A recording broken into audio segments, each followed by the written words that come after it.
Assalamualaikum warahmatullahi wabarakatuh. Saya Marlina kelas 12 IPS 2. Saya akan menjelaskan tentang G20. G20 adalah forum kerjasama multilateral yang terdiri dari 19 negara utama dan Uni Eropa. G20 mempresentasikan lebih dari 60 populasi bumi, 75% perdagangan global, dan 80% PDB dunia. Anggota G20 terdiri dari Afrika Selatan, Amerika, Arab Saudi, Argentina, Australia, Brazil, India, Indonesia, Inggris, Italia, Jepang, Jerman, Kanada, Meksiko, Republik Korea, Rusia, Prancis, Tiongkok, dan Uni Eropa. Selanjutnya, G20 dibentuk pada tahun 1999 atas inisiasi anggota G7. G20 merangkul negara maju dan berkembang untuk bersama-sama mengatasi krisis, utamanya yang melanda Rusia, dan Amerika Latin. Adapun tujuan G20 adalah mewujudkan pertumbuhan global yang kuat, berkelanjutan, seimbang, dan inklusif. Selanjutnya, G20 pada awalnya merupakan pertemuan Menteri Keuangan dan Gubernur Bank Sentral. Namun sejak 2008, G20 memberikan kepala negara dalam KTT, dan pada 2010 dibentuk pula pembahasan di sektor pembangunan. Sejak saat itu, G20 terdiri atas jalur keuangan dan jalur Sherpa.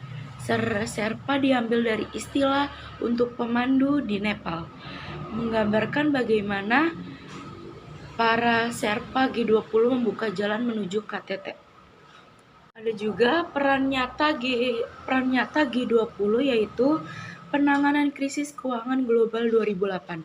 Salah satu kesuksesan G20 terbesar adalah dukungannya dalam mengatasi krisis keuangan global 2008. G20 lebih turut mengubah wajah tata kelola keuangan global dengan menginisiasi paket stimulus fiskal dan moneter yang terkoordinasi dalam skala sangat besar.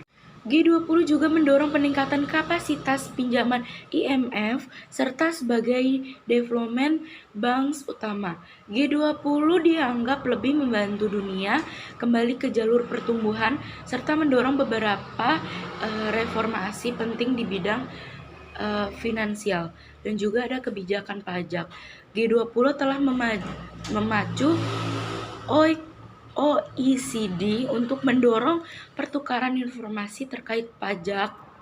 Pada 2012, G20 menghasilkan cikal bakal Best Erosion and Profit-Shifting yang kemudian difinalisikan pada 2015 melalui BEPS. Saat ini 139 negara dan jurisdiksi bekerja sama untuk mengakhiri penghindaran pajak.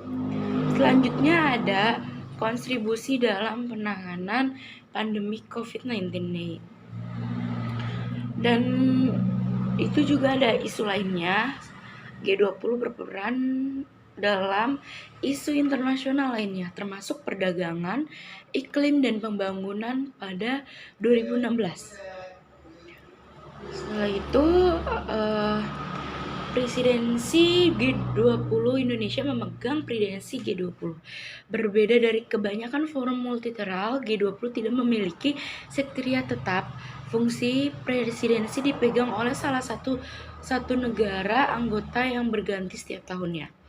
Dan juga ada tema presidensi G20 Indonesia 2022, yaitu Recover Together, Recover Stronger. Melalui tema tersebut, Indonesia ingin mengajak seluruh dunia untuk bahu-membahu, saling mendukung untuk pulih bersama serta tumbuh lebih kuat dan berkelanjutan. Selain itu juga ada manfaat bagi Indonesia, yaitu yang pertama, presidensi G20 di tengah pandemi membutuhkan persepsi yang baik untuk legalisasi ekonomi Indonesia terhadap krisis. Setelah juga salah satunya itu bagi perekonomian Indonesia, yaitu salah satunya dampak dari perekonomiannya yaitu peningkatan konsumsi domestik hingga 1,7 triliun akan mendorong investasi pada UHKM dalam negeri, peningkatan investasi dan kegiatan ekspor impor yang tumbuh pesat. Sekian dari saya, kurang lebihnya mohon maaf. Assalamualaikum warahmatullahi wabarakatuh.